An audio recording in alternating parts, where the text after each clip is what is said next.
उसके हाथों की मेहंदी का रंग अभी छूटा भी नहीं था कि उसके माथे की कुमकुम की बिंदी उतरने की खबर आ गई थी। उसके माथे का सिंदूर हमेशा के लिए मिटने वाला था।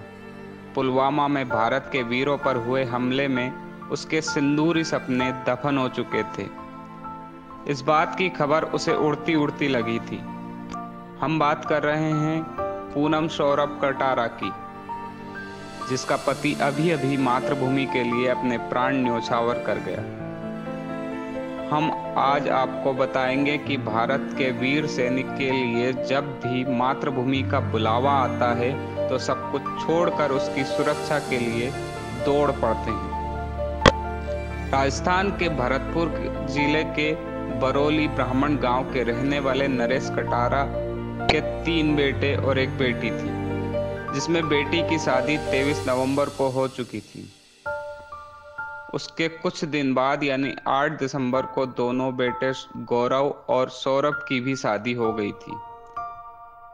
शादी होने के 6 दिन बाद ही सौरभ अपने कर्तव्य पथ पर चल पड़ा।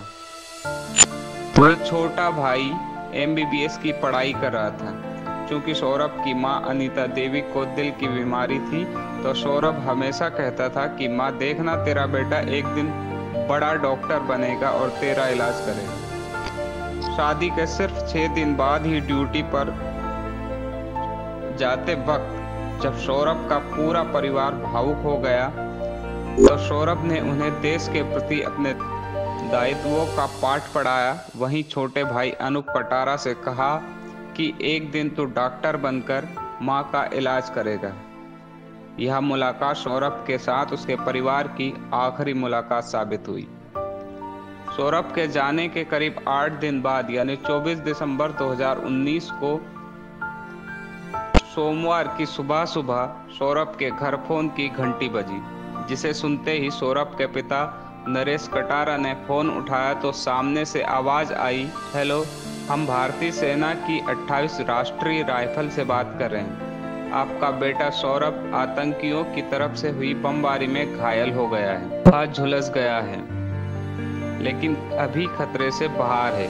अधिकारियों की यह बात सुनते ही एक पिता होने के नाते नरेश थोड़ा सा घबराए, लेकिन एकाएक खुद को संभाला कि उनका बेटा खतरे से बाहर है। नरेश इस बात से भली भांति परिचित थे कि सेना में ऐसी घटनाएं होना आम बात है, और हो भी क्यों ना, वह सेना से रिटायर्ड थे। उन्होंने भी कारगिल की लड़ाई लड़ी थी, इसलिए वह साहसी और धैर्यवान थे।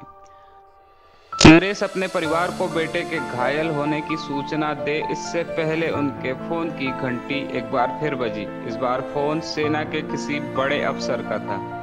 उन्होंने कहा कि आपका बेटा सौरभ कुपवाड़ा में हुए बम ब्लास्ट में शहीद हो चुके हैं। 23 व 24 दिसंबर 2019 की रात को आतंकियों की ओर से किए गए बम ब्लास्ट में सौरभ शहीद हो गए। यह सुनते ही नरेश के ऊपर आसमान टूट पड़ा, लेकिन उन्होंने जैसे तैसे खुद को संभाला।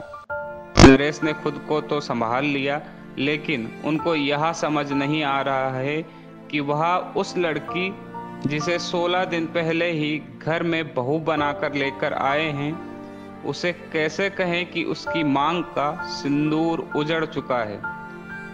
जो चूड़ियां बीते 16 दिन से उसके हाथों की शोभा बढ़ा रही है, वह कुछ ही देर की मेहमान है, वह टूटने वाली है। उसके माथे की बिंदिया जो उसकी सुंदरता में 4 चांद लगा रही है, वह बिंदिया अब उसके श्रृंगार का हिस्सा नहीं रही। क्योंकि सौरभ के पिता आर्मी से रिटायर्ड थे, तो उन्होंने खुद को संभालते हुए यह बात बताई। सौरभ की शहादत की बात सुनते ही जिन कानों से शहनाइयों की गूंज अभी तक गई नहीं थी, उन्हीं कानों में मातम सुनाई देने लगा था। सौरभ की मां अनीता देवी को कुछ समझ नहीं आ रहा था कि क्या हुआ है, होता भी कैसे। जिस बेटे के माथे पर अभी अभी सेहरा सजाया था, वह बेटा अब तिरंगे में लिपट कर घर आने वाला है। पहल तो उसकी आंखों से आंसू रूठ गए। कभी शादी के दौरान बेटे के चेहरे की खुशी उनको दिखाई दे रही थी, तो एक तरफ अपने बेटे की लाश दिखाई दे रही थी। उनकी नई नवेली बहू, जिसे लाल जोड़े में घर की लक्ष्मी बनाकर लेकर आए थे, उसके बदन पर उन्हें सफेद साड़ी दिखाई दे रही थी। बस ऐसे ही सोचते सोचते आंसू आए, इससे पहले बेहोश होकर गिर पड़ी। आसपास की महिलाओं ने जैसे तैसे उन्हें संभाला। इधर सौरभ ने अपनी शादी से कुछ दिन पहले ही अपनी बहन दिव्या को दुल्हन बनाकर विदा किया था। जब उसे भाई की शहादत की खबर लगी तो मानो आंखों से आंसू रूपी बरसात हो रही हो। 25 दिसंबर को सौरभ कटारा का शव उनके गांव पहुंचा, जहां आसपास के लोगों को खबर लगते ही हजारों लोगों की भीड़ लग गई। पूरे गांव का माहौल गमगीन था। हर तरफ सौरभ की बहादुरी के चर्चे हो रहे थे, और हो भी क्यों ना, सौरभ ने न सिर्फ अपने गांव का बल्कि पूरे प्रदेश का नाम रोशन किया था। तिरंगे में लिपटा सौरभ कटारा का शव जैसे ही उनके पैतृक गांव पहुंचा तो हर आंख में आंसू और जुबान पर भारत माता की जय के जयकारे थे। खुद वीरांगना पूनम ने अर्थी को कंधा दिया था। महज 16 दिन में ही पूनम का चांद अस्त हो गया था। सौरभ और पूनम की शादी सिर्फ 16 दिन पहले हुई थी। 16 दिनों के अंदर अपने शहीद पति को कांधा देकर पूनम ने दिखा दिया कि भारत की बेटियां भी बहादुर होती हैं। शहीद सौरभ की अंतिम यात्रा जिस भी गली से गुजरी, हर तरफ सौरभ तुम अमर रहो के नारे सुनाई दे रहे थे। देश के लिए अपनी जान निछावर करने वाले बरौली ब्राह्मण गांव के सौरभ कटारा को पूरे सैन्य सम्मान के साथ विदाई दी गई। सौरभ की शहादत पर उनके परिजनों को गर्व है। परिजनों ने कहा कि देश के लिए एक सौरभ, एक बेटा तो क्या हजारों बेटे और भाई कुर्बान करने के लिए हम तैयार हैं। ऐसे वीर सपूतों को आर स्टोरीज नमन करता है। ऐसी कहानियों के लिए हमारे साथ जुड़े रहिए।